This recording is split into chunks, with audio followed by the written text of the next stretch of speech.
respected volume body members of Gayatri Vidya Parishad, all other respected dignitaries, my dear friends.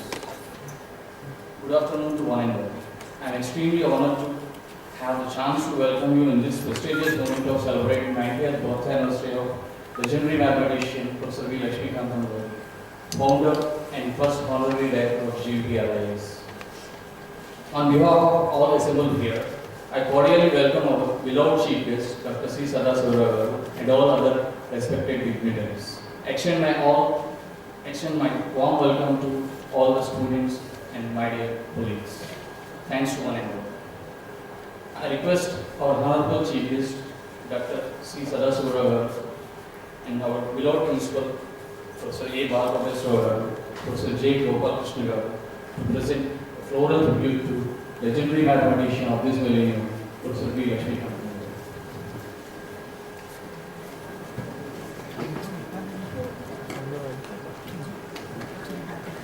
ఆయన చెప్తారు నాయుడు గారు.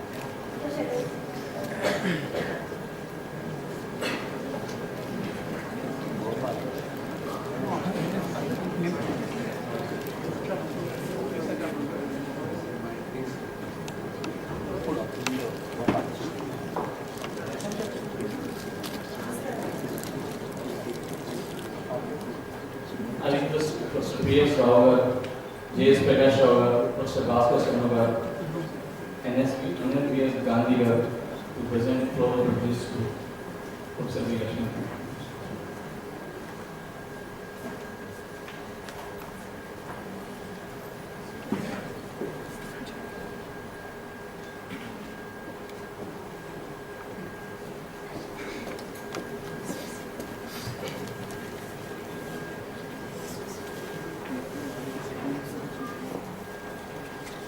I request Professor Visesh Rao Garu, Professor Parvati Singh Garu, Dr. G. Sudhir Garu to present floral tributes to Professor V. Lakshmikantan.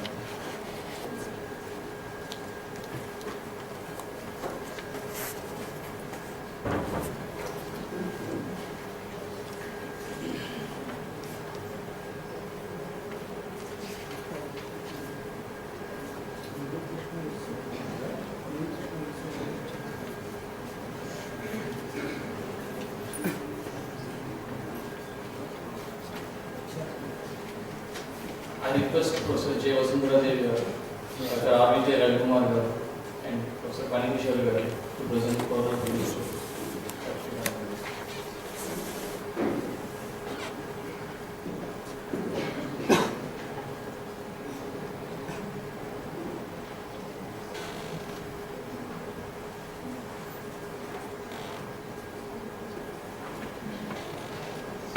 I request Sir Chapalnaid from Department of Mathematics to render a brief description about the life of Professor V. Lakshmikantan.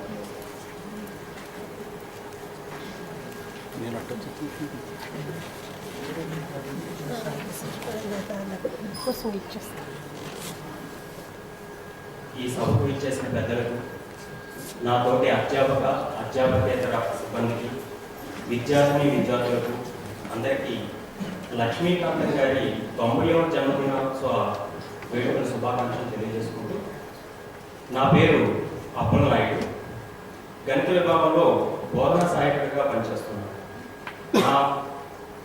ఈ వేడుకలో ఆచార్య లక్ష్మీకాంతం గారి జీవిత చరిత్ర గురించి సంక్షిప్తంగా వివరించడానికి నాకు ఈ అవకాశం వచ్చినందుకు చాలా గర్విస్తున్నాను.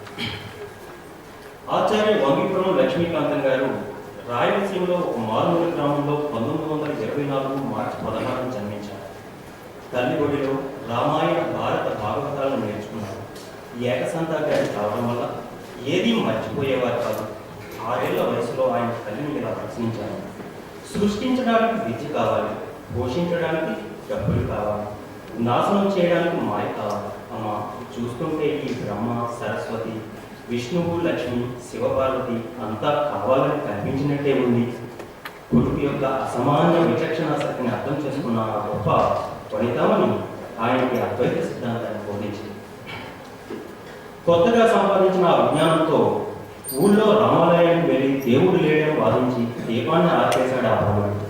ఆ వార్త విన్న అతని తల్లి కొడుకుని మందలించి ఇంటికి తీసుకువెళ్ళిపోయింది. తల్లి తనను మోసం చేసిందని ఆ బాలుడు గొడవ పెట్టగా ఆ తల్లి బాలుని ఇలా సమాధానపరిచింది. నీకు అర్థం చేసుకునే విచక్షణ ఉంది కనుక నీకు అద్వైత సిద్ధాంతాన్ని చెప్పాను. ఆ పల్లె ప్రజలకు రాముడే దేవుడు, అతని మీదే వారికి నమ్మకం. ఆ నమ్మకాన్ని నీవు అమలు చేశావు, ప్రయత్నం చేశావు, అందుకనే నేను శిక్షించాను. అలా తల్లి బడిలో ఇతరుల భావాలను ఆలోచనలను గౌరవించాలని నేర్చుకున్నారు ప్రొఫెసర్ వి లక్ష్మీకాంతం గారు. ఊళ్ళో బడి లేకపోవడం వల్ల కనిపించినవన్నీ నేర్చుకునేవారు. వీధి గారితో సహా ఎన్నో విద్యను అభ్యసించారు. కానీ ఏదో వెలికి చదువుకోవాలనే తపన, విద్యాదాహాన్ని తీర్చుకోవడానికి 13 ఏళ్ల వయసులో గ్రామాన్ని వదిలి పట్టణానికి చేరారు. అక్కడ స్కూల్లో ప్రధానోపాధ్యాయుని కలిస్తే అతను ఈ వయసులో బడిలో చేర్చుకోవడం కుదరదన్నారు. తరువాత అప్పటి పాఠశాల పర్యవేక్షకుడు ఇన్స్పెక్టర్ ఆఫ్ స్కూల్స్ ప్రోత్బలంతో అన్ని పాఠ్యాంశాల్లో పరీక్ష నిర్వహించి అందులో ఉత్తీర్ణుడైతే అన్న నిబంధనతో 8వ తరగతిలో చేర్చుకోవడానికి ప్రధానోపాధ్యాయులు అంగీకరించారు. ఇంగ్లీషు లెక్కలు సొంతంగా నేర్చుకొని రోజుకో పరీక్ష రాశారు లక్ష్మీకాంత గారు. ఇంగ్లీషు మాత్రం సరిగ్గా రాలేకపోయారు. అప్పుడు ఆంగ్ల ఉపాధ్యాయుని దగ్గరకు వెళ్ళి, అయ్యా, నాకు చదువుకోవాలని ఉంది. ప్రధానోపాధ్యాయులు గారు పరీక్షలు పాస్ అయితే స్కూల్లో చేరవచ్చన్నా? అన్ని పరీక్షలు పాస్ అయిపోతాను, ఇంగ్లీష్ మాత్రం మీ దైవల మాత్రమే పాస్ అవ్వగలను. నా జీవితం మీ చేతుల్లోనే ఉంది అని ప్రత్యయపడ్డారు. ఆ ఉపాధ్యాయుడు పాస్ మార్కులు ఇచ్చి మన జాతికి ఆనందించాన్ని అందించిన మహనీయుడయ్యారు. 10వ తరగతిలో అదే పాఠశాల నుండి ఉత్తీర్ణుడైన ఏకైక విద్యార్థి లక్ష్మీకాంతం గారు కావడం ఆయన పట్టుదలకు తార్కాణం. తదుపరి సరోజ అనే అమ్మాయితో ఆయనకు వివాహమైంది. కుటుంబ బాధ్యతల వల్ల ఆయన ఇంపీరియల్ బ్యాంకులో అటెండర్గా చేరారు.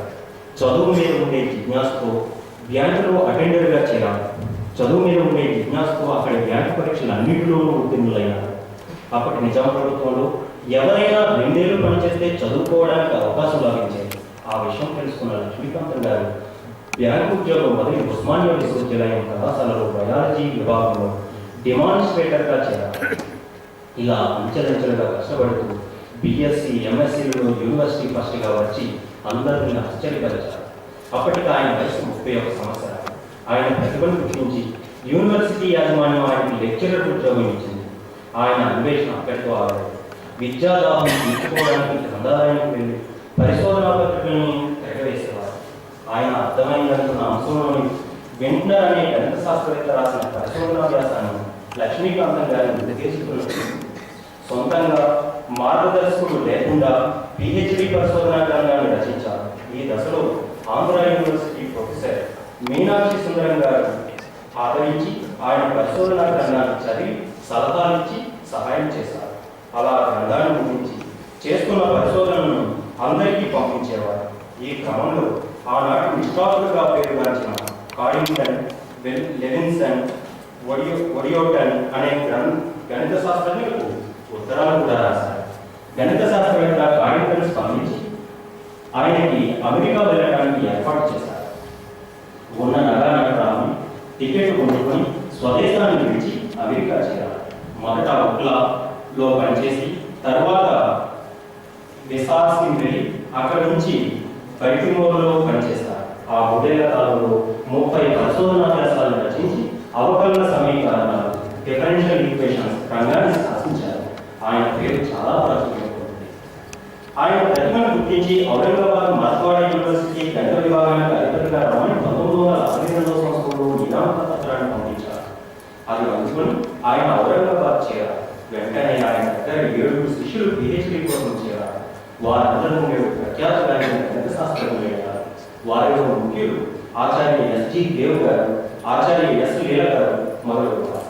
6 మాసాల కాలాన్ని ఆయన బెల్మేన్ అనే ప్రఖ్యాత శాస్త్రవేత్త అకాడమిక్ ప్రెస్ అనే ప్రచురణ సంస్థ కోసం పుస్తకం రాయడానికి ఆహ్వానించారు. అది అందుకున్న వెంటనే ఆ ప్రక్రియ భారతదేశంలో జరగడం కష్టమని భావించి కెనడా వెళ్ళారు. అక్కడి నుండి తిరుగులేని పరిణామం అమెరికాలో రోడ్ ఐలాండ్, తర్వాత యూనివర్సిటీ ఆఫ్ టెక్సాస్ A&M, అక్కడి నుండి ఫ్లోరిడా ఇన్స్టిట్యూట్ ఆఫ్ టెక్నాలజీలో వరుసగా 45 ఏళ్ల పాటు అవిశ్రాంతంగా అపూర్ణత కృషి చేశారు. ఆయన పనిచేసిన ప్రతి చోట ఆయా విభాగాలను పునర్నిర్మితం చేశారు. పాఠాలు చెప్పుకునే చిన్న చిన్న విభాగాలని పరిశోధనా కేంద్రాలకి ప్రపంచ దేశాల నుంచి వచ్చి అనేక మంది గణిత శాస్త్రజ్ఞులతో పరిశోధన ఆచార్యులతో పరిశోధన అభ్యాసకులతో కాన్ఫరెన్సుల వల్ల, సెమినార్ల వల్ల గణిత ప్రపంచ పటంలో గుర్తింపు తెచ్చుకున్నారు. ఆయన కృషి వల్ల ఆయా విద్యాసంస్థల గణిత విభాగాలు ప్రపంచ ఖ్యాతిని గాంచారు. ప్రతి సంవత్సరం వేసవిలో ప్రపంచంలో అనేక దేశాలకు ప్రధాన వక్తగా పాల్గొనడానికి వెళ్ళేవారు. ఆయా దేశాల వారు ఆయన ఇచ్చిన గౌరవం అనన్య సామాన్యం.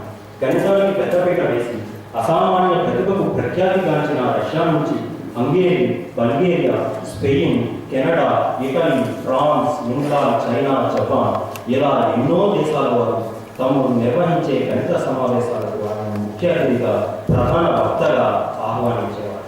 అలాంటి ఒక పర్యటనలో ఆయన లండన్ చేరారు. ఆయన చిరకాల మిత్రుడైన శ్రీ కోటాల కృష్ణమూర్తి గారి ఇంట్లో ఇండియా ఇన్ గ్రీస్ అనే ఈ పొక్కాకు రచించిన పుస్తకాన్ని చదివారు. ఆ రచయిత గ్రీకు భారతీయ వారసత్వానికి చెందిన వారి పేర్లు ఊర్లతో సహా పోలికలు చూపించారు. ఆ పుస్తకం చే ప్రేరేపింపబడి 25 సంవత్సరాలు అవిశ్రాంతంగా వాస్తవాలను తెలుసుకోవడానికి కృషి చేశారు. ఆ కృషిలో భాగంగా భాషాతత్వ శాస్త్రం, పురావస్తు శాస్త్రం, వేదాంత శాస్త్రం, మనుష్యవర్గ శాస్త్రం, భూగోళ శాస్త్రం, చరిత్ర, వేదాంతాలను అధ్యయనం చేశారు. ఈ బహు శతాబ్దపు నిరంతర కృషి ఫలితంగా the origin of the human past, the children of immortal bliss మరియు వాట్ ఇండియా షుడ్ నో అనే గ్రంథాలను రచించారు. ఆయన 70 పైచిలకు దేశాల్లో పర్యటించారు.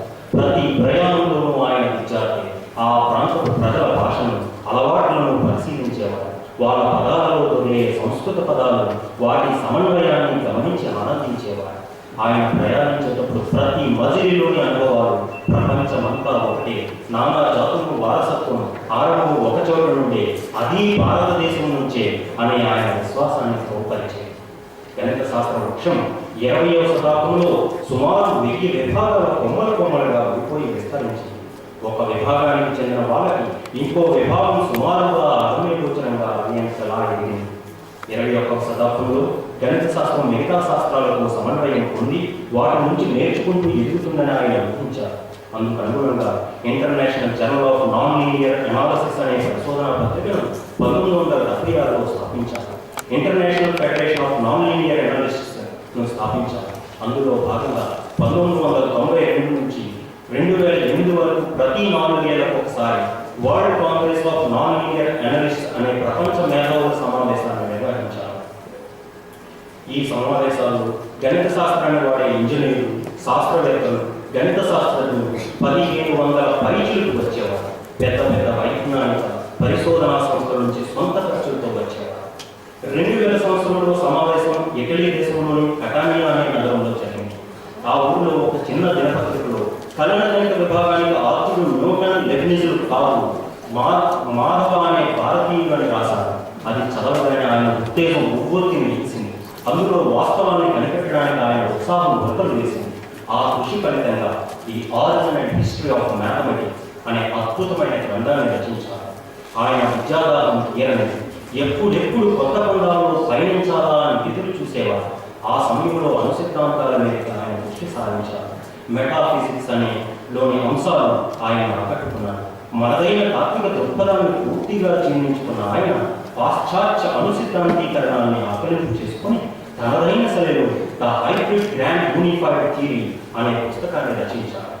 23 ఏళ్ల వయసులో ఫ్రాక్షనల్ క్యాల్కులస్ అనే శాస్త్రంలో ఆయనకు పరిచయమైంది. 300 ఏళ్ల వయసు ఉన్న శాస్త్రం వారి అవిశ్రాంతంగా 3 నెలలు కృషి చేసి ఒక పుస్తకం రాశారు.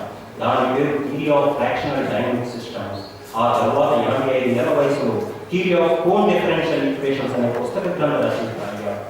ఆయన మెరుపు వేగంతో పనిచేసేవారు. ఆయన బుర్ర పాదరసం, ఆయన నోరు ఊహాశక్తి, ఊహానాతీతం. ఏ విషయం తీసుకున్నా అందులోని ముఖ్యాంశాలను, మూలాంశాలను ఇట్టే పట్టేసేవారు. ఆయన పనితీరు చూసిన వారికి ఆశ్చర్యచక్తుల్ని చేసేది. ఆయన అంటే ఆరాధనా భావం కలిగేది. ఆయనకి ప్రపంచ పర్యటనలో ఎందరో మేధావులు చుట్టూ చేరి పరిశోధనా విద్యార్థులతో పరిచయం ఏర్పడింది. అందరికీ ఏదో ఒక విధంగా సహాయం చేసేవారు. బహుశా ప్రపంచంలో అనేక దేశాల నుండి శాస్త్రజ్ఞులను అమెరికా తెచ్చిన ఘనత ఆయనకే దక్కుతుందేమో. ఆయన పిహెచ్డి విద్యార్థుల్లో America, Iranian, Algeria, Turkey, European, Pakistan, Indian, Sri Lanka, China ఇంకా ఎన్నో దేశాల నుండి వస్తున్న వారు ఉన్నారు. అందుకే ఆయన ప్రపంచ పౌరులయ్యారు. ఇంకా ఆశ్చర్యపరిచే విషయం ఏమిటంటే ఆయన క్రింద పనిచేసే సెక్రటరీలు గుమాస్తాలు కూడా ఎంతో ప్రోత్సహించేవారు, చేయూతనిచ్చేవారు. అలా ఆయన ఇచ్చిన మొత్తాన్ని ఒక సెక్రటరీ మెడిసిన్ చేసింది, ఇంకో ఆమె మేనేజ్మెంట్లో పిహెచ్డీ చేసింది, ఇంకో వ్యక్తి కంప్యూటర్ సైన్స్లో ఎంఎస్ చదువుకోవడానికి వెళ్ళింది. జ్యోతిష్యం మీద ఆయనకు చాలా మక్కువ ఉండేది. జాతకాలు బాగా చూసేవారు. ఎవరైనా పరిచయం కాదని వారి పుట్టిన వివరాలు కనుక్కొని వారి వ్యక్తిత్వాన్ని అంచనా వేసేవారు. వారిలోని మంచి లక్షణాలు గుర్తు పొందడానికి దోహదం చేసేవారు.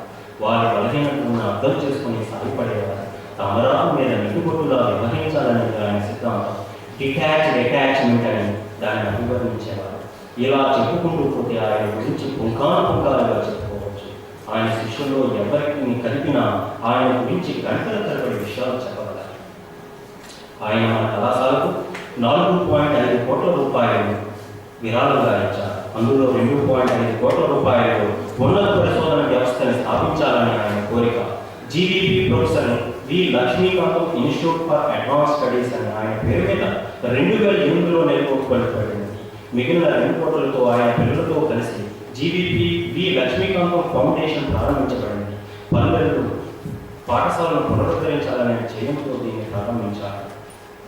బహుముఖ ప్రజ్ఞాశాలి, మానవత్వం మూర్తిగమించిన వ్యక్తి, ప్రపంచ పౌరుడిగా ప్రఖ్యాతిగాంచిన గణిత శాస్త్రవేత్త ఆచార్య వంగిపురం లక్ష్మీకాంతం గారు 2012 జూలై 6వ తారీఖున నామకరణించారు. ఆ మహోన్నత వ్యక్తికి దేశ విదేశాల ప్రముఖుల గణిత శాస్త్రవేత్తలు నివాళులర్పిస్తూ పరిశోధనా వ్యాసాలను అంకితమిచ్చారు. ఆచార్య లక్ష్మీకాంతం గారు స్థాపించిన ప్రముఖ పరిశోధన పత్రిక journal of non linear analysis theory, maths and application ప్రముఖ పరిశోధన పుస్తక ప్రచురణ సంస్థ ఎల్సీఆర్ ఇప్పుడు నిర్వహిస్తుంది. నిరుపమాన ప్రజ్ఞ కలిగిన ఈ శాస్త్రవేత్త తెలుగువారు కావడం తెలుగు జాతికి అదృష్టం. ఆయన భారతదేశం అంటే అవ్యాజమైన ప్రేమ, మన సంస్కృతి యొక్క గొప్పతనం వివరించడానికి ఆయన పుస్తకాలు రాశారు. భారతదేశం ప్రపంచ దేశాల కన్నా ఉన్నత స్థాయికి ఎదగాలని తప్పించిపోయేవారు. ఒక దేశం అత్యున్నత స్థాయికి ఎదగాలంటే విద్య, పరిశోధన ఈ రెండూ చాలా ముఖ్యమని గమనించి భారతదేశంలో విశ్వవిద్యాలయాన్ని స్థాపించి అందులో ప్రపంచ దేశాలన్నింటి నుంచి ప్రఖ్యాతిగాంచిన శాస్త్రజ్ఞుల చేత పాఠాలు చెప్పించాలని ప్రయత్నం చేశారు. అది సఫలీకృతం కాకపోవడం వల్ల వారితో కలిసి గాయత్రి విద్యా పరిషత్ వారితో కలిసి ఇన్స్టిట్యూట్ ఆఫ్ అడ్వాన్స్ స్టడీస్ను స్థాపించారు. ఆయన గౌరవార్థం ఇది GVP professor V Lakshmikantham institute for advance స్టడీస్గా పిలువబడుతుంది. అసమాన ప్రతిభ కలిగిన గణితంలో ముఖ్యంగా ఆకలన సమీకరణ, నాన్ లీనియర్ అనాలిసిస్ రంగాల్లో ప్రపంచ మార్గాన్ని నిర్దేశించిన శాస్త్రవేత్తగా పేరు నాచి అమెరికన్ ప్రెసిడెంట్ బిల్ క్లింటన్ చేత కొనియాడబడిన ఈ మహనీయుల చరిత్ర ప్రతి విద్యార్థికి, ఉపాధ్యాయునికి తెలిసి తీరాలి. ఆయన జీవిత చరిత్ర మాలాంటి యువ పరిశోధకులకు భవిష్యత్తులో పరిశోధనా ప్రేరకంగా పనిచేస్తుందని ఆశిస్తూ ఆయన ఆత్మకు శాంతి చేకూరాలని కోరుకుంటూ నాకు ఈ అవకాశం ఇచ్చిన వసుంధర మేడం గారికి, అదేవిధంగా మా గణిత విభాగం వారికి అందరికీ కృతజ్ఞతలు చెప్పుకుంటూ ఈ పీపీటీకి సహకరించినటువంటి శివప్రసాద్ గారికి, బాండ్ గారికి, ఎస్సీఆర్సీ గారికి కూడా కృతజ్ఞతలు తెలుసుకుంటూ ఇంతటితో వినిపించుకుంటున్నాను. Thank you.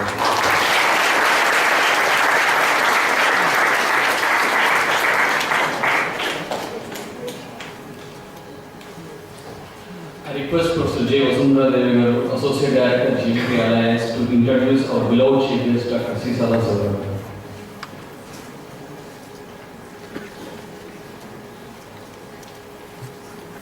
Finally, good afternoon to this great assembly over here. I see in front of me Professor Lakshmíkantam Garu taking hold of Dr. Sadashiva Garu's hands and saying, "Mahatma, come in, come in." I mean, I always used to call Dr. Sadashiva Garu as Mahatma whenever he sees him. It is a very good feeling for me and a very momentous and a happy occasion to invite Dr. C. Sadashiva Garu to give this memorial lecture, because both of them are very close and dear to my heart, and both of them have made my life in many ways. So it is a very pleasant occasion for me to give a brief profile of Dr. Sadashiva Garu. I'm going to read so that it will be very convenient and patient fast. My very good afternoon to this great audience. Words are inadequate to describe my special relationship with our beloved Dr. Garu, who is almost more than a father to me. I am profoundly influenced by his remarkable personality from my childhood. It is my proud privilege to introduce him to this august audience. Born in August 1934, By sheer dint of merit and hard work, he rose to dizzy Himalayan heights, as you can see from this brief profile. Dr. C. Sadasrao Garu, the general practitioner and family physician, is a brilliant scholar, great orator, powerful writer, and a delightful conversationalist. A distinguished alumnus of 3 prestigious institutions, Mrs. Aiden College High School, PR College, and Andhra Medical College. He won numerous trophies and medals in debates, sports, and athletics. He distinguished himself as an exceptionally brilliant student in Andhra Medical College by securing medals in chemistry, physiology, bacteriology, social and preventive medicine, and many other areas. His name is etched on the walls of the Andhra Medical College honor students. Highly confident and optimistic, he started private practice after his surgery, a rare act in those days. A person of indefatigable energy and with flashes of intellectual genius, he kept himself abreast of the latest developments in medicine and with the sole aim of eradicating the suffering of his innumerous patients.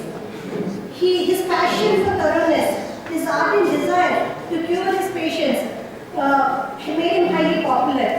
For more than 6 decades, he took care of his patients and numerous patients. He dominated the medical field like a colossus.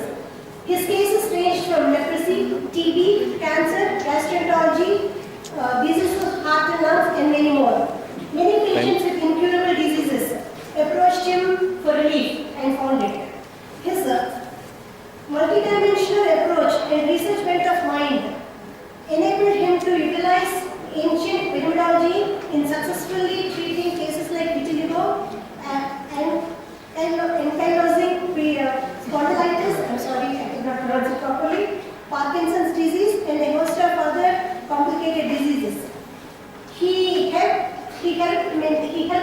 is still doing it, mentally retarded patients through his radiating energy.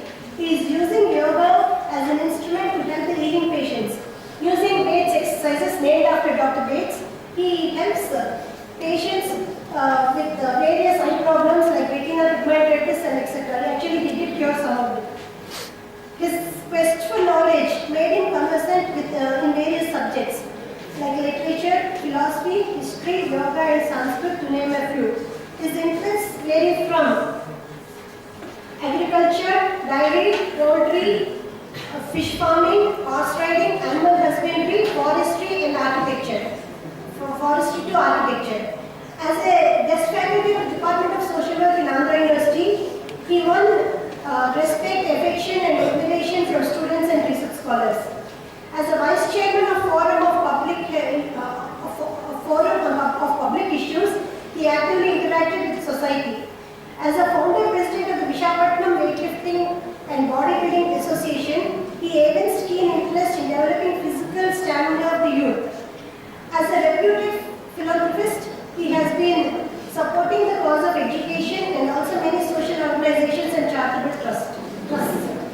He has attained a high level of spirituality and developed an acute sense for the esoteric. He was invited by the Edgar Cayce Foundation in Texas, USA, to speak for an hour, and they listened to him for 7 hours, questioning him, and later on they asked him to cure their complaints. You were seeing the amount of help he had done to the people of Texas. The congressman of Texas had honored him by presenting him the flag of Texas. And I would like to add a few more things, like I remember again Professor SDK saying that the best, Dr. C. Sadasrao is a gift of the God to Visakhapatnam. That's what he said. Dr. Sadasrao has been very helpful for us in many ways, as all of us know about the medical college, and latest he said that he is going to adopt a village if our NSS volunteers are going to help and develop it. So I'm very happy and proud because he is a part of my family to invite him onto this dais. Thank you, sir. Please come.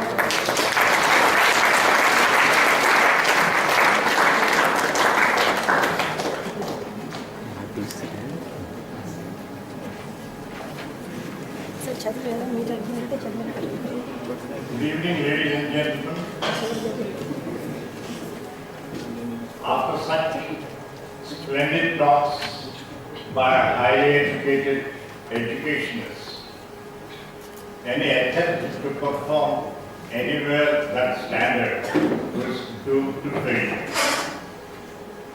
I depend heavily upon your generosity to accept my puny talk with a certain amount of tolerance. The only special feature I can offer you by way of superiority is that I'm older than almost all of you. So, drawing on that longer period of my life which has allowed me to experience things for no other reason except that I have been there for a longer period of time. The subject that we have chosen for today's discussion is of particular relevance because it is a manifest absurdity. It is a concept that arises from mediocrity, a concept that perpetuates itself by sheer dint of repetition. As a medical man, I know how such words have worked havoc in the progress of modern medicine, in modern therapeutics, and the effects these concepts had on the health of the public. One such is allergy. Allergy is another absurdity, but it has a very impressive sound. It sounds like a diagnosis, but it only means failure. But it still is making the rounds of patient-doctor conversations, sustaining unsustainable situations, prolonging curable conditions, and shows no signs of dissipating itself by sheer exhaustion. Because it is sustained by the mediocre. The worst product of mediocrity is this stress. The concept of stress. I would like to briefly run through what my life has been like. Because I said I've lived here for a long time, I should tell you some of the things that happened to me in that long period that give me the authority to make a statement which is radically confrontational to popular opinion. I just ask you one question.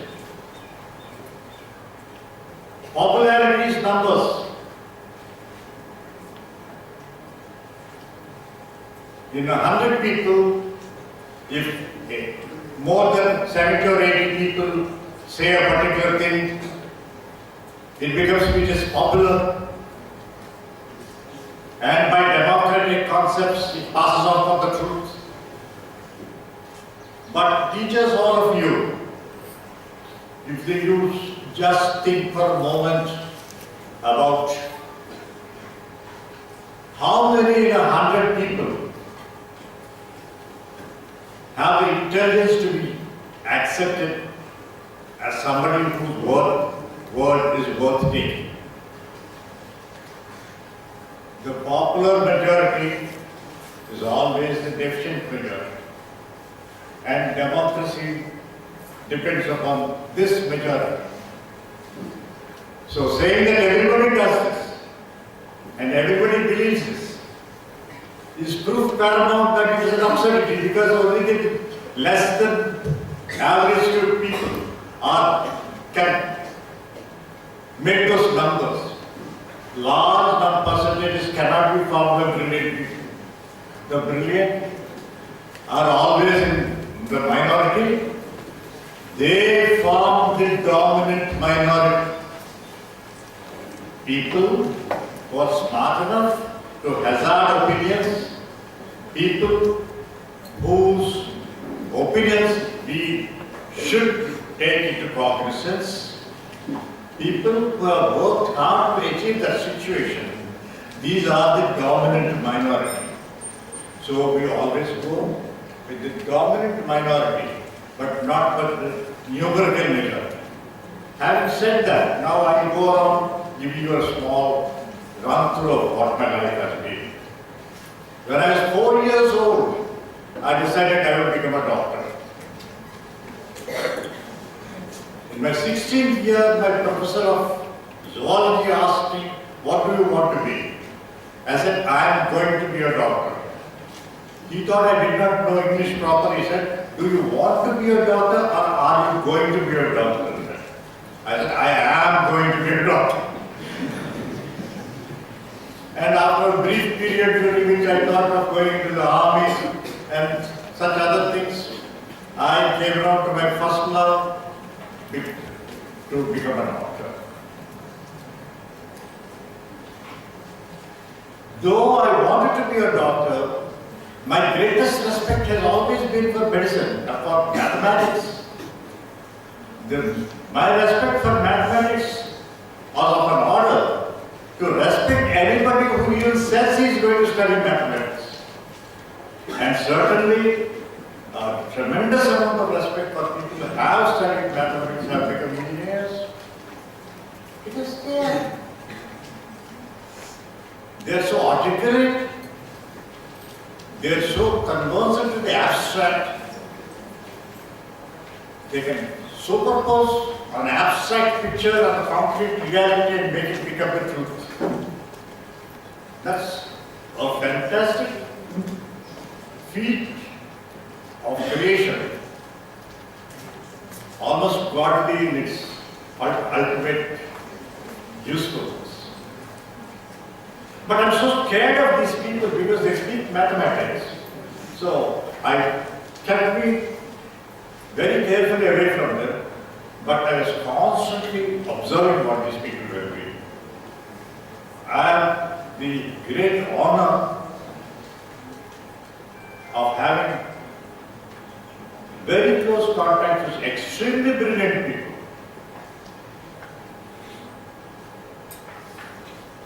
And Dr. Lakshmikantam is certainly the top in that list. Then I came to study medicine in Vizag when I was 16, 17 years old.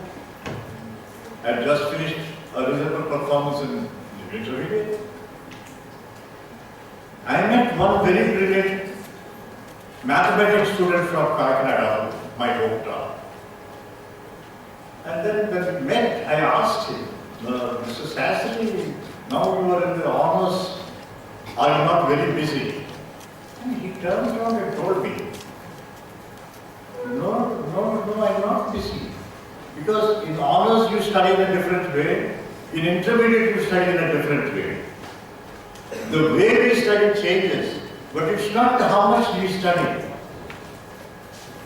The altered technique of study is what has to be learned, but not working. Working away hours and hours and hours of study.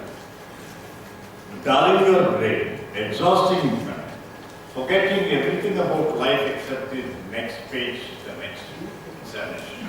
This is an unredeemed disaster in the child's life. I wish something is done about this because learning is not memorizing. Learning is understanding. Learning is not a subject. Learning is a technology of learning. The subject that must be learned is not zoology, mathematics, chemistry or physics. But the subject that must be learned inexorably, insidiously, and very deep within your heart through the good intentions of your teachers, the art and technology of learning. This is something that hit me when my friend told me that it is not how much we read now, it is how well we read now. The study pattern has to change. That was a revelation. And having said that, I have another great person, another great mathematician. I don't want to mention him, he's too popular. So there's no point if I can't mention his name. He's a very good friend of mine. I used to enjoy coming and seeing him and talking to him. But every time I went to him, he was always working. Every time I went to him, he was working. But the moment I went to him, he would put pen and paper aside and said, "Sir, what do you say to having a cup of coffee?" For some time, I thought he was being very courteous to me and sacrificing some time so that he can take care of me. But then afterwards, when we became more familiar, he says, "That is a time for me to take a break so that I can work better. Instead of continuing to going on working without any pause, if I take this opportunity to relax, chat with you for some time, have a cup of tea or coffee, then I can work better. My work improves tremendously. So continuing to work would not produce as much as if I had taken a break." This is another thing that was a big revelation. At the time we started practice, medicine was taking the first faltering steps into modernization, thanks to the Second World War. The Second World War and its rash of emergencies where people had to do something or people would die, produced certain breakthroughs in medicine and surgery which could never happen in civilian times. And at the same time, because the bandages that were sent to the field were full of cobwebs and they had no better bandages, they decided to use those bandages which are full of cobwebs in lieu of not doing something, and found that the bandages which had cobwebs were bandages which healed the wound better than the bandages which are very clean and fully sterile. And that led to the discovery of penicillin. And that started the antibiotic era. Just when I started practice, the antibiotic era had started. Great things were expected of it. A whole range of antibiotics, higher and higher analogs came in.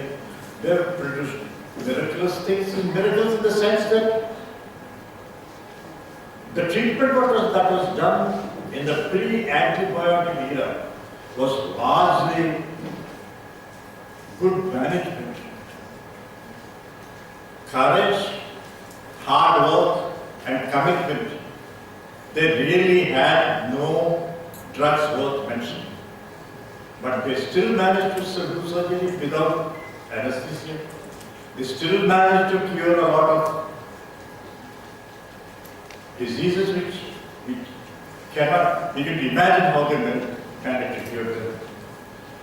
So only after the advent of the antibiotics, they had specific remedies for specific infections, and we were sure that if we give this, something happens. Along with that, at the same time, another shot in the arm for modern medicine was the corticosteroids. Corticosteroids came in with a whole range of warnings saying that they are very dangerous and they should never be used and all sorts of things. So nobody used it. They were scared of it. Unquestionably, they are extraordinary drugs. the great thing that they used to do, he used to give us those 2 or 3 days that are material for us to make some effort at a time when the case is desperate. When he thought we would not have any time at all. The use of the steroids allowed us to have 2 or 3 days, which is a lot of time at the tail end of any treatment.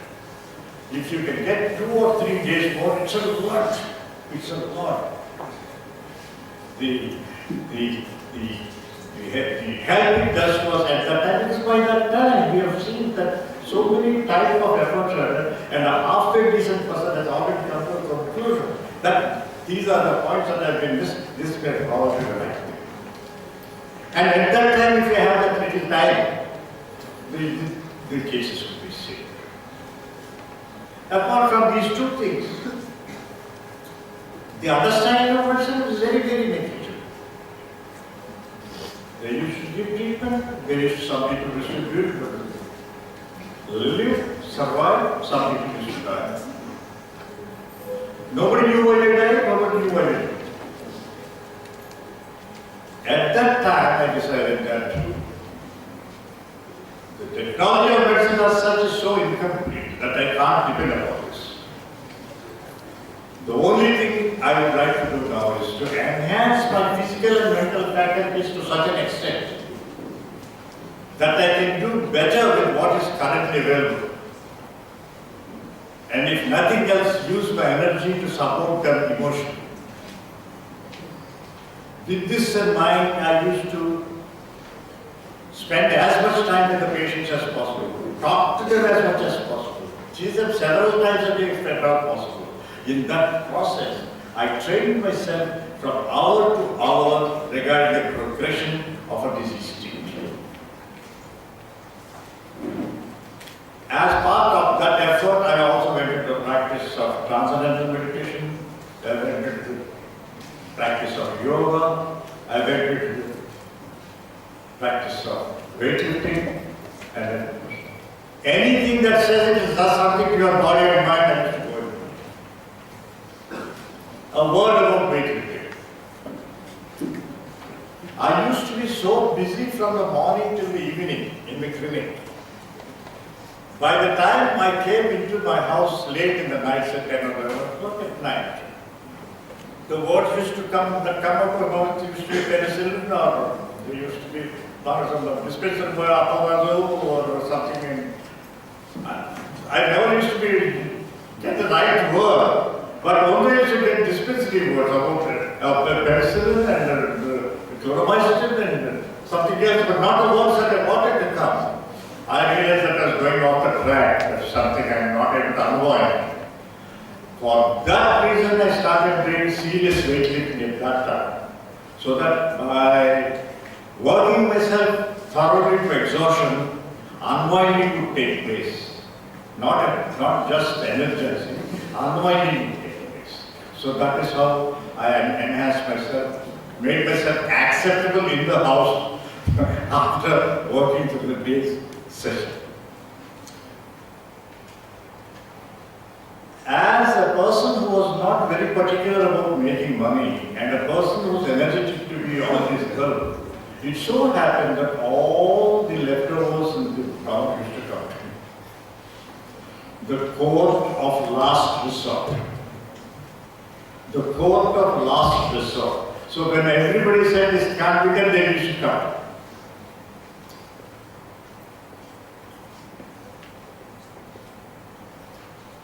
What do we do?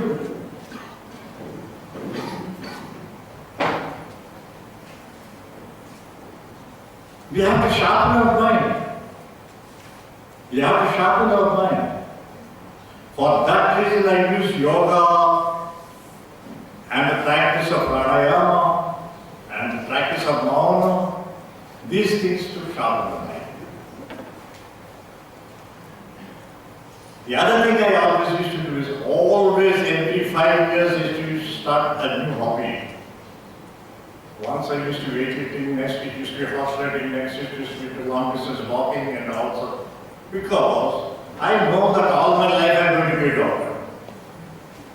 You can feel monotonous because medicine is a highly demanding thing and it's a very monotonous thing.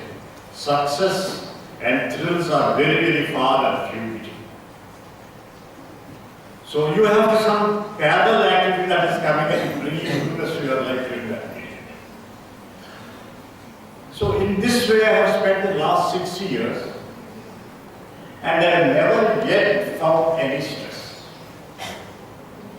I have treated hopeless cases, I have treated impossible cases, I work for 18 hours in a day, I have very little sleep or rest on food. I have left without money, I faced income tax threats. I face every kind of imaginable problems that go with contemporary existence and many that you cannot even begin to imagine. But one thing that was consistently my attitude was to face everything four square, no question of escaping it or running away from it. Much that we have to be afraid of is not the event itself, but fear itself. The only thing to be afraid of is fear. Fear is the thing that damages you.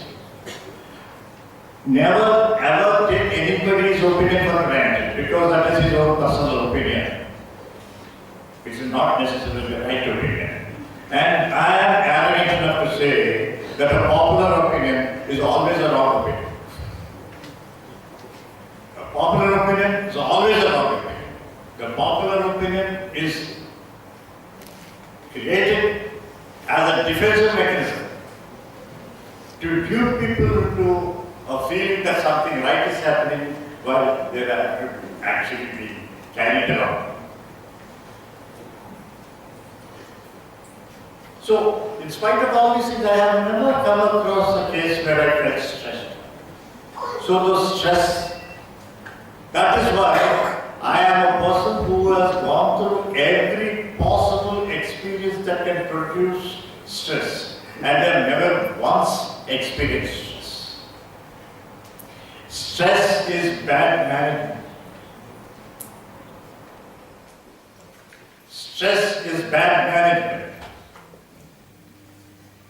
The management applies to mental faculties, physical capabilities, and even most important of all, time.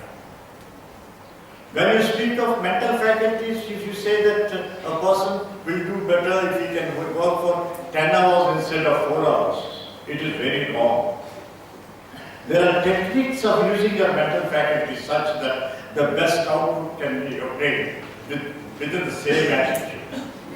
This is psycho-cybernetics.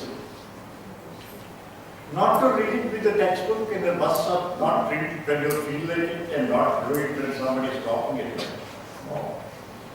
Every function has to be specified on the time, on time.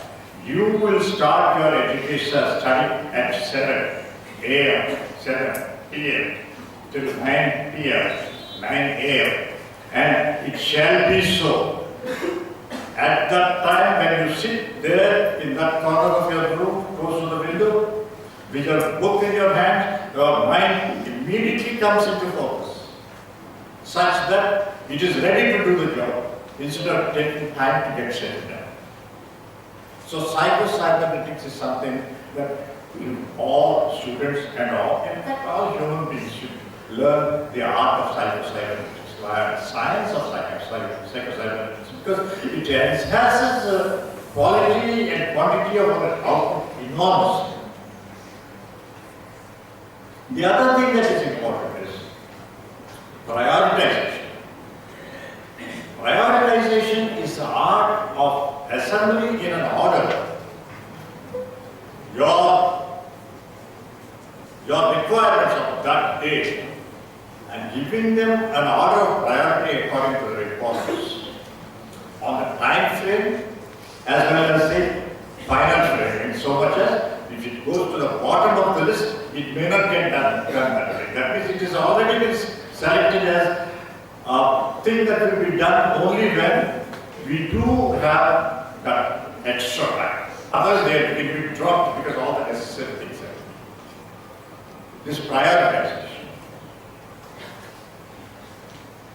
Apart from this, there is a question of time management. Time management is usually left largely to the pictures that you have to have 8 or 9 hours of sleep, and then when we have 2 or 3 hours of your other hours eating and drinking and things like that. You finally say that we can maximum we can work for 8 hours. It is not so. Of course, you should manage your mind, your time very carefully. But there is no limitation to the time that we have. The large part of your day that goes into sleep is not a necessary expenditure because sleep is not measured in time. Sleep is measured in cycles. Sleep can be 20 minutes to 180 minutes per second. You need 3 sleep cycles. So if you take a 20-minute cycle, then a 60 minutes would be enough of sleep because that can make 3 sleep cycles. But then you jump up and say, sleep for 6 hours, I'm not going to get up. That is because the quality of the sleep is not of a high order. And for quality of sleep to be of a high order, your body has to work hard enough, your mind has to be worked hard enough until that quality of sleep is achieved where you can cut down on your sleep without prejudice to your physical fitness. So it is very easy to manage with substantially lesser quantity of sleep than current thing if you have sufficient physical fitness as to be able to sleep with the relaxation very carefully. And the other most important thing is recreation. Recreation is not doing anything. Recreation is resting the mind. Resting the mind is indulging in happy and enthusiastic activity. That is where your hobbies come in. If you are in a highly desk-bound career where your hobbies books and studying, highly physical work, so mountaineering, cross-country run, weightlifting, horse riding, these are excellent exercises, excellent hobbies, and they relax the mind. They relax the mind in a way in which just sleeping can never relax your mind. I have used all these techniques at various parts of my life, and I have found that all of them to be completely satisfactory. So, I am convinced, but my first statement that stress is an opinion, is a situation created by the mediocre. Stress is an imaginary situation. Stress is perpetuated by the mediocre. Thank you very much.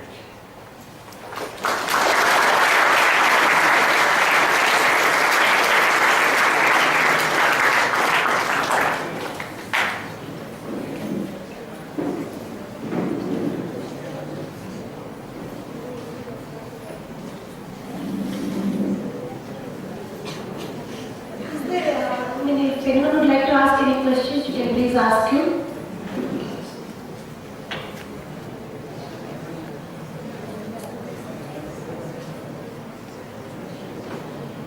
Dr. Sarvastra, thank you so much. As he is about to youngsters, they will not know, but to the older generation, they know that he is known as a 1 rupee doctor in this part of the city. And somebody is saying that he is known also very well as a horse riding person. He would go on the streets of Visakhapatnam riding his horse, so he is popularly known as a horse rider. Dr. Sarvastra, we are very fortunate to have you here with us. And as I said, I would like to make the statement which he made to me once. He said, he was talking about mathematics to me, and he said that Professor Lakshmi Kantan taught me mathematics,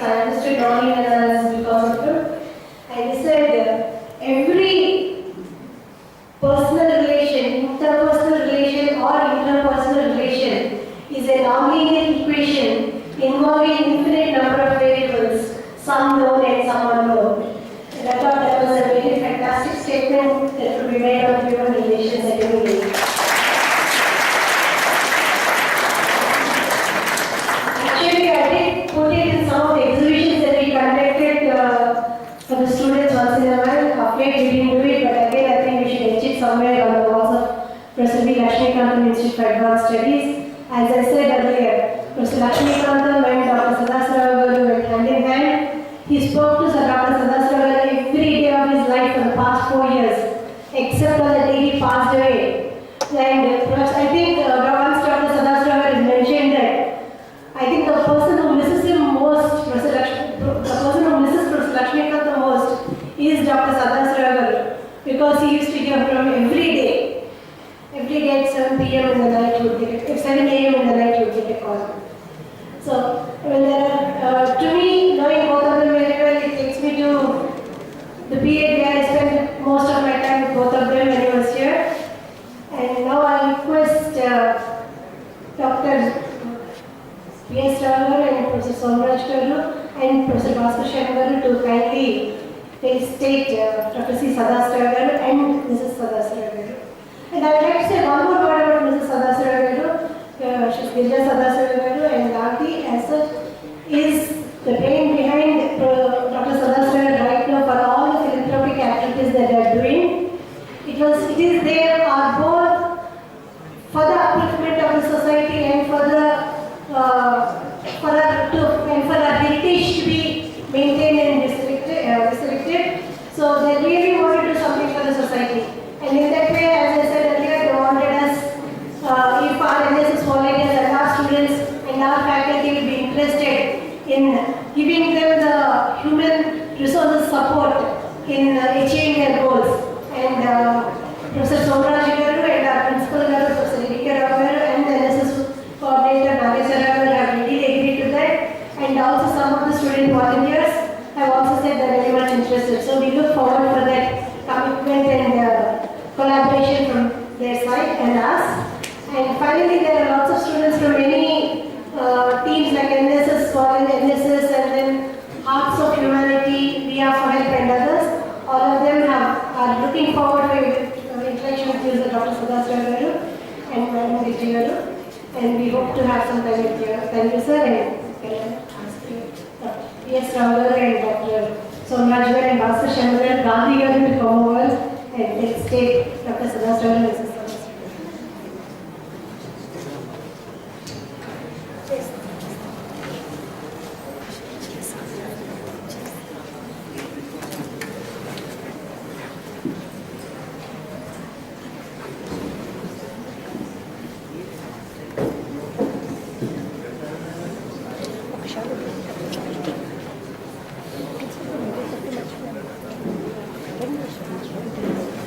ఒక్క నిమిషం madam madam ఒక్క నిమిషం.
Dr. Sadasrava, Srimati Girija Garu,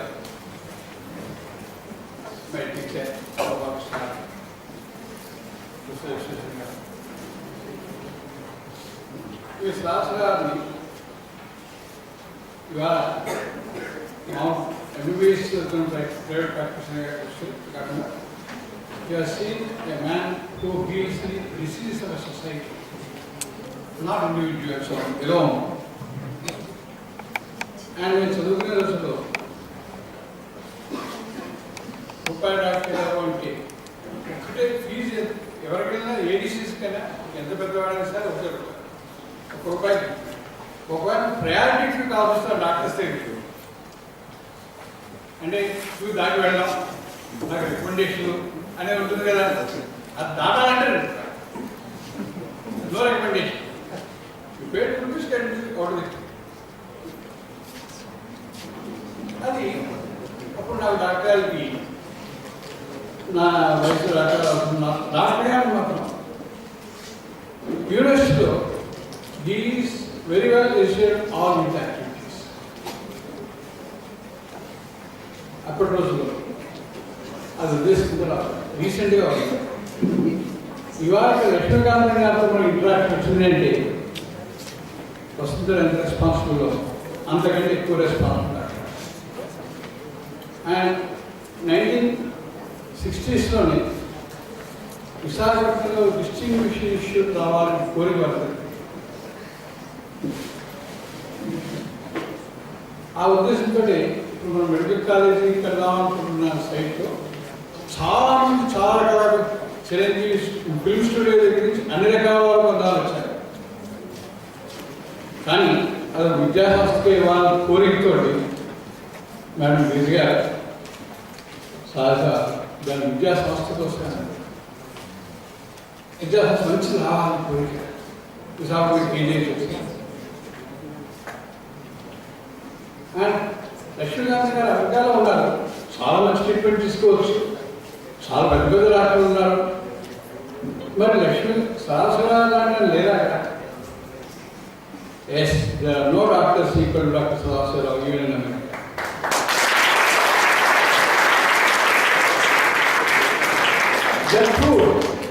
ఆయన ఆఖరి సఫలవుతుంది. ఇక్కడికి ఎందుకు వచ్చారంటే సదాశివరావు డైరెక్ట్ ట్రీట్మెంట్ తీసుకొచ్చారు. ట్రీట్మెంట్ అంటే మందులు ఇస్తాను కాదు, he's healing touch and he's prayer translation all these things. And లోపల ఏముందో మిగిలిన వాళ్ళు చెప్పండి, నేను because I'm witness for all these things. ఆయన వచ్చి ఒకసారి హాస్పిటల్లో ఆయన చాలా సఫర్ అవుతుంటే ఆయన ఏం జరుగుతుందో చెప్పాడు. ఎలా డీల్ అవుతారు, ఎలా పెయిన్ డీల్ అవుతుంది, what is that waiting to do it. His lot of concentration, and wherever you are there, his prayer or whatever, we may say something else, another third bit. And one photo, one message is there, his power goes to you and heals your disease. Ippudo una student ikkada vachi manaki pranalistunte ikkada doctor thinking process వెళ్ళదా, అది కూడా వెళ్ళదు కదా, మీరు నమ్మకపోవచ్చు. నిజాలు జరిగి నిజాలు ఇంటిదే లేదు. అటువంటి సదాశివరావుని ఇవాళ లక్ష్మీకాంత్ గారి గురించి చెప్పమని LIS గారు పిలవడం, ఆయన గురించి లెక్చర్ ఇవ్వడం చాలా సంతోషం. మీ ఇద్దరికి గాయత్రి లక్ష్మి. నెక్స్ట్ సదాశివరావు మామూలు మనిషి కాదు. మీరు అందరు మనుషులు ఒకలాగే ఉంటారు, అందరూ లాభ చొక్కా సుందర పొట్టిగా తెల్లగా కొడుతూ ఉంటారు, అంతే కదా. మనుషులు ఏముంది, అందరూ ఒకటి, బయలాస్తిగా ఒకటే ఉండొచ్చు. But what is thinking process? He believes what he wants, he does only right. చాలా మంది బిజినెస్ ట్రాన్సాక్షన్స్ చూస్తుంటారు, అందులో భూమి కొన్నా ఆమె బ్లాక్ ఎంతండి, వైట్ ఎంతండి. He is the man who has paid 18 crores as capital gains tax.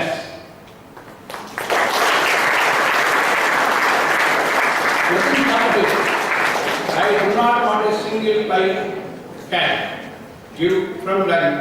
అందుకే ఆయన ఇండివిజువల్ సంబంధించి కూర్చుంటారు.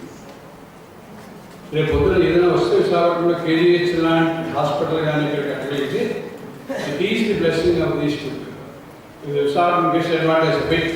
It is their contribution and Mr. Lakshmikant Garu initiation.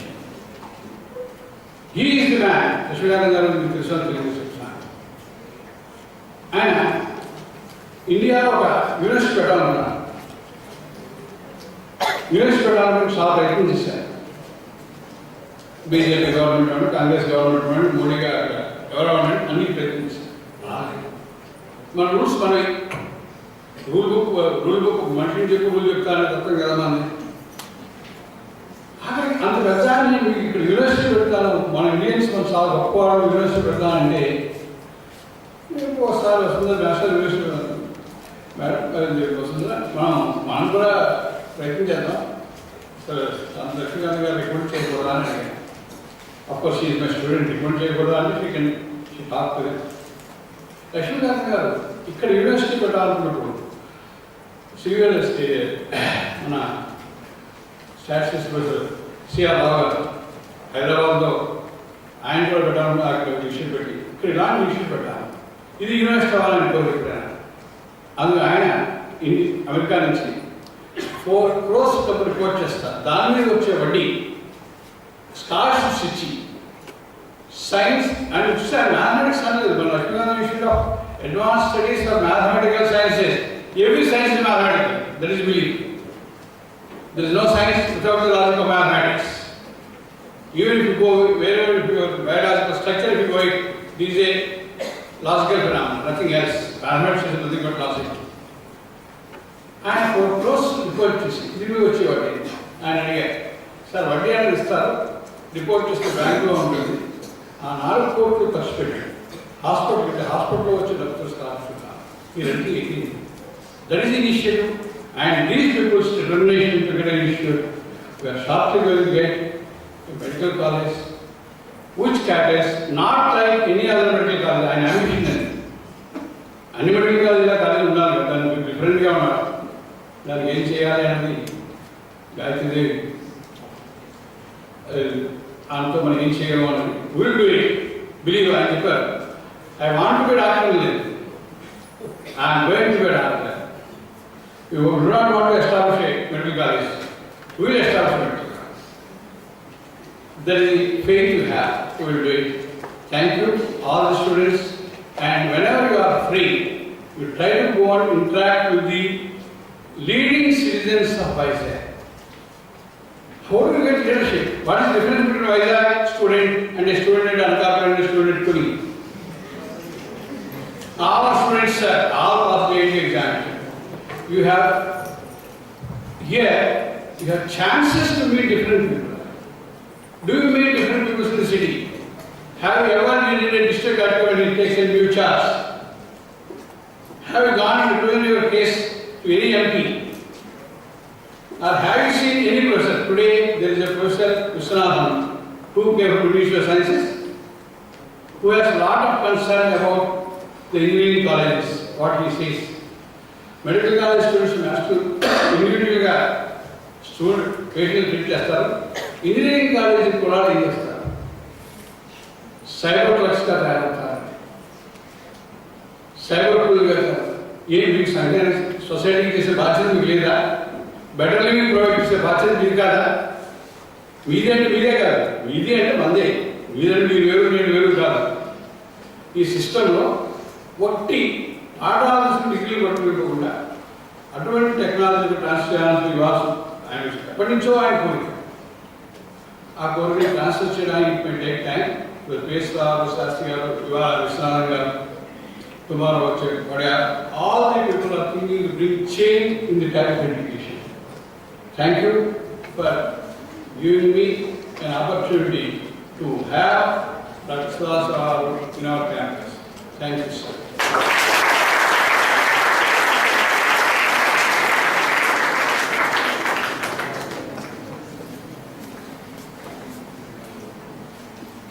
On behalf of Professor Lakshmikant Institute for Advanced Studies and on behalf of the GP College of Engineering, I thank all the dignitaries who have attended here and who have accepted our invitation and have come here to listen to this memorial talk. I thank you all, and I especially thank Dr. C. Sadasrao for accepting our invitation and giving an excellent words to say about this wonderful exposition. So, thank you, sir, and I thank you, Madam Giri Garu, and I thank Dr. J. Gopalakrishnan and Mrs. J. Sri Garu, C.J.S. Prakash Garu, and J. Kamala, my parents, and Dr. Visweswaran Garu, Professor of Pharmacology from Andhra University, retired professor, and my uncle also. And I thank Bhaskar Shankar, Dr. Bhaskar Shankar, Director of GPCW, Dr. P.S. Rao, Director